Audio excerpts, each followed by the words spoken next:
This ruling is a victory for America. This decision affirms what millions of Americans already believe in their hearts. When all Americans are treated as equal, we are all more free. To those who follow the United States Constitution to the letter, there is now no debate. The Supreme Court has ruled and gay marriage is guaranteed as a right protected by that definitive document. It's a call backed up by recent polls indicating most Americans now approve of same-sex marriage. It would thus appear to be an issue that has been decided. So time has come to move on. Rest assured, there are some who will not follow that line of thinking.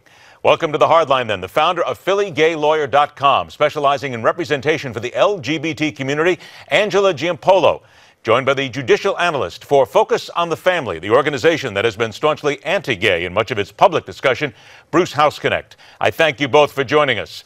Bruce, let me begin with you first of all. The decision from the Supreme Court, is it as you might have expected? Yes, pretty much was a foregone conclusion after the 2013 Windsor decision, and I think it was actually predictable after last October when the Supreme Court actually denied several states' requests for stays from the impact of federal court orders that had actually ordered states to start conducting same-sex marriages. So even though it was a disappointing decision for us, it was not very surprising.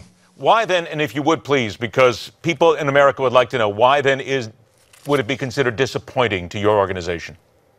Well, because marriage is an institution that is designed to join the two halves of humanity, man and woman, for the benefit of children that they produce. Every child is entitled, has a right to a mom and a dad. Every child is produced by a mom and a dad. Because we have now today changed the definition of marriage, we have no idea what long-term effect that's going to have. We have no idea what, we do have some idea what effect that's going to have on the future of religious freedom in America. And we do know what effect it's going to have on the rule of law as far as the Supreme Court is concerned and how they've ignored it. Angela, would you then look at it from the Supreme Court's decision and say, this is it, they got it right, and America needs to understand that they must now follow this ruling? Of course. I mean, that's how I view things. But, you know, I feel like conservatives and people in Bruce's camp, they're sort of like that boardwalk game, whack-a-mole, where every time, like, I feel like we've hit it down and we've won the issue, they pop up somewhere else with a new defense or a new reasoning, right? Like, so far it's always been procreation, as we just heard him say, and a man and a woman create children, and that's why we need marriage. And for thousands of years, there have been infertile people or people who get to a certain age where they can't have children, and that's really not the basis of marriage. But now that they lost that, and as we just heard him say, we knew they were going to lose 2 years ago in the Windsor case. We knew based on that opinion that today was a foregone conclusion.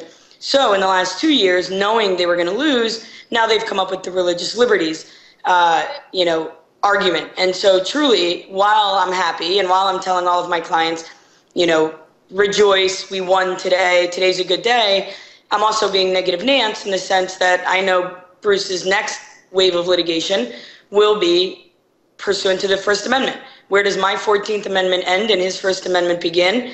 And that, I think, will be the next 30 years of fighting over this issue. Why we're fighting about it, I don't know. I'm Canadian, I come from Canada, and we rewrote the Constitution 10 years ago to make marriage gender neutral. Nobody cares.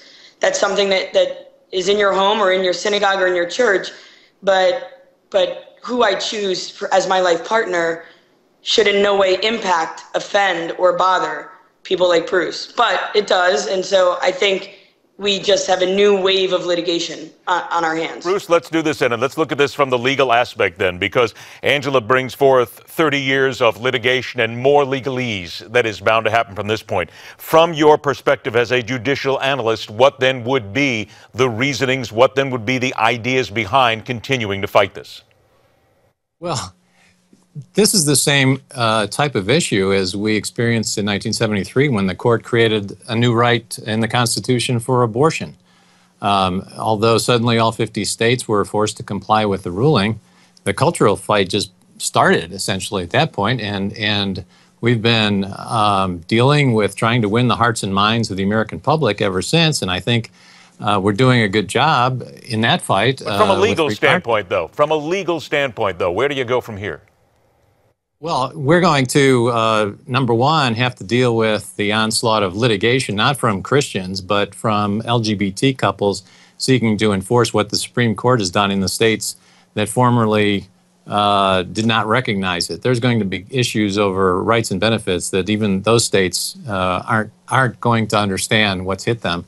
We're going to have religious cases like we've seen for the last, since 2003 in the Massachusetts case over parental rights, religious freedom of wedding vendors, tax exemptions for religious schools and businesses or nonprofits.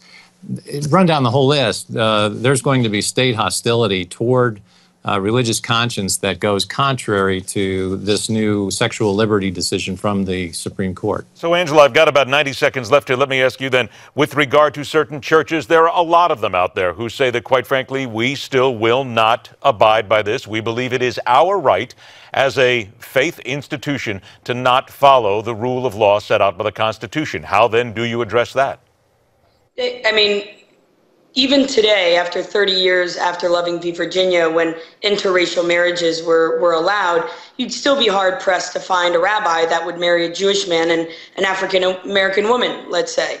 This isn't new, right? So this isn't having created a new right. It's just allowing us the 1,138 federal and state benefits and rights that come with the institution of marriage. If you want the institution of marriage to be separate, then you shouldn't have tied 1,138 rights and benefits to it. So I would not want a Catholic Church to have to change its viewpoints and marry people. That's why the separation of church and state existed. However, that bakery better sell me a cake if I want a cake, or that wedding gown place better sell me a gown if I want a gown, because that's where your religious freedoms stay at home. Okay, let me do this. I've only got about 30 seconds left. So, Angela, 10-second answer from you then. Should then the opponents of same-sex marriage at this point just give up and understand it's letter of the law?